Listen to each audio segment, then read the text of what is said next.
Hello, and welcome to Damnable Delvings, where I delve into the damnable world of horror media. Today, in a little bit of a change, I'm going to be reviewing a film. Lord of Misrule is a folk horror film from 2023. It's a British film with an American director. William Brent Bell has directed, amongst other things, The Boy, Brahms, The Boy 2, and Orphan First Kill. Lord of Misrule is a folk horror movie in the vein of The Wicker Man, Midsommar, and The Witch. Whereas The Wicker Man featured a devoutly Christian policeman searching for a girl he believed to have gone missing on a remote Scottish island, Lord of Misrule features a reasonably devout Christian vicar searching for her daughter who has gone missing in an English village. Like The Wicker Man, it uses a hodgepodge of invented mythology and folklore. The Lord of Misrule is a real figure from folklore that was often part of Christmas time celebrations. What he would be doing at a harvest festival, I'm not sure, but there we go.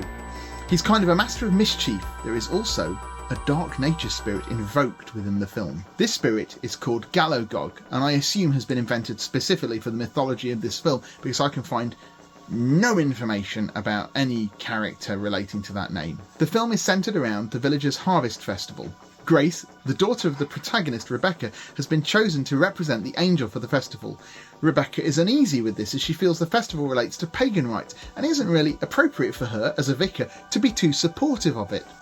At the festival, Grace goes missing, and the rest of the film deals with Rebecca trying to find out what happened to her daughter.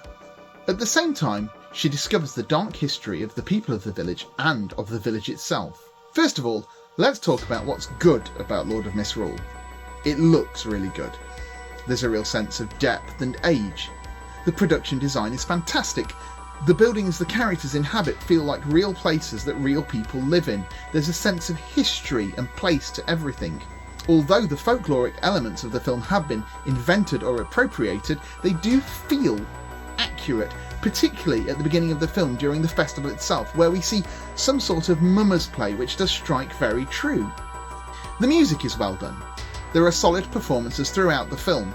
Rebecca is played by Tuppence Middleton, who gives a very good performance. Ralph Ineson, who previously starred in folk horror classic The Witch, is brilliant as always. It's great to hear his sonorous voice intoning. In this film, he plays a kind of Lord Summerisle Christopher Lee role, and he really probably is the best actor they could have found for that. What is particularly lovely about his performance is that he does have multiple levels within it. All at once he is haughty and arrogant, but there are also levels of sadness and pain underneath it all, which raises the film up. The film nails a folk horror look and feel and does manage to subvert some expectations. There are some interesting creations.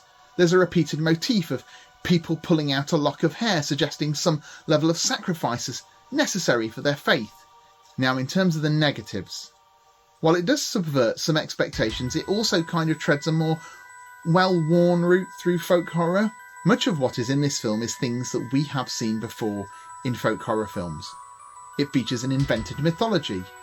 The folk traditions in the village have been revived in recent history, much as what happened in The Wicker Man. In the village, there are illustrations on the walls throughout the town that explain the history and practices of the people there, which is very much like Midsommar. To go back to The Wicker Man, the main character in that is searching for a child they believe is going to be sacrificed in a pagan rite. Sergeant Howie has good reasons for travelling around the village and talking to lots of different people. He's a policeman. He's investigating a possible crime. However, for Rebecca, her actions after her daughter goes missing seem incongruous in some way. There are repeated scenes in which she goes to talk to people in the village, and she seems more concerned about talking to them about them than talking about her missing child. At points it doesn't feel like she's investigating her missing daughter, it just feels like she's investigating the town. It also doesn't make it clear that maybe she's doing this because she feels she's gathering information that might help her find her daughter. It just feels a little bit like the scenes have been placed there to create exposition for the film. Unlike many folk horror films where there is a folkloric element but no actual specific supernatural element, it is reasonably clear there is a supernatural element here. A lot of folk horror films have a kind of witchcrafty vibe to them, and that's great, but here the supernatural seems to be a much stronger element, but then it is kind of danced around. The film shows supernatural elements and then kind of tries to take it back and pretend that maybe we didn't see it after all, but you're pretty sure from quite early on there is a supernatural element to what is happening here. As in The Witch or The Blood on Satan's Claw, In both of those films, the supernatural element is established early and it never goes away. In terms of this, the film seems to want to have both its cake and to eat it. It shows the supernatural elements but then goes, maybe they're in the main character's head, even though they've made it clear they're not in the main character's head. At the end of the film, and I won't spoil the end of the film, but at the end of the film, the events that occur do not necessarily feel as if they have been earned by what has gone before. This personally left me with a little bit of a sense of dissatisfaction. However, all in all, I would say that Lord of Misrule is a well-made film that is well acted and looks and sounds really nice. It isn't particularly scary, but not that many folk horror films are. The script, unfortunately, meanders a little bit halfway through, and the motivations of the characters aren't necessarily very well explained. People sometimes do things because the film needs them to do those things. It unfortunately also falls into the trap of having to hit the hallmarks of folk horror, and in some way, it feels a little bit like a greatest hits of folk horror. Do I regret watching it? No!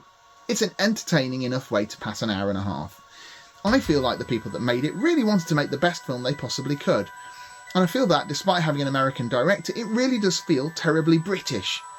Sometimes I feel as if directors who are not from a particular place can see that place more clearly than the people that live there. I could explain what I mean further about this, but it would result in me talking about Children of Men for 25 minutes, so it's probably best I don't. I would therefore give Lord of Misrule a solid 6 out of 10 little Cthulhu guys. If you're unfamiliar with the folk horror genre and want to watch more folk horror films, I can suggest a few more for you. The main trilogy of folk horror films from the 1970s are The Wicker Man, The Blood on Satan's Claw and Witchfinder General. If we move to a later period, the films such as The Witch, Apostle and Midsommar are well worth watching in my personal opinion. I know some people hated Midsommar, but I really liked it, so there we are.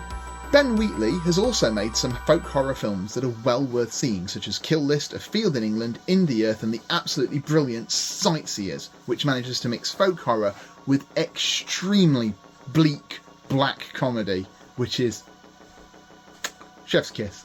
If you'd also like to know even more about folk horror, you can watch the documentary Woodlands Dark and Days Bewitched. This is an in-depth 3-hour plus documentary about the history of folk horror films and includes quite a lot of interesting choices from cultures outside the UK and US, and it's well worth watching.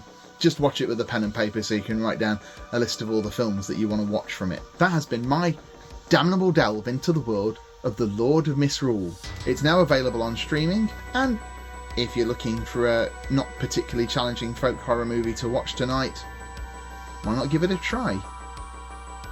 And if you've not seen The Wicker Man, what's wrong with you? Sort that out. You might hate it, but you need to see it. Also, it's a musical. Bye!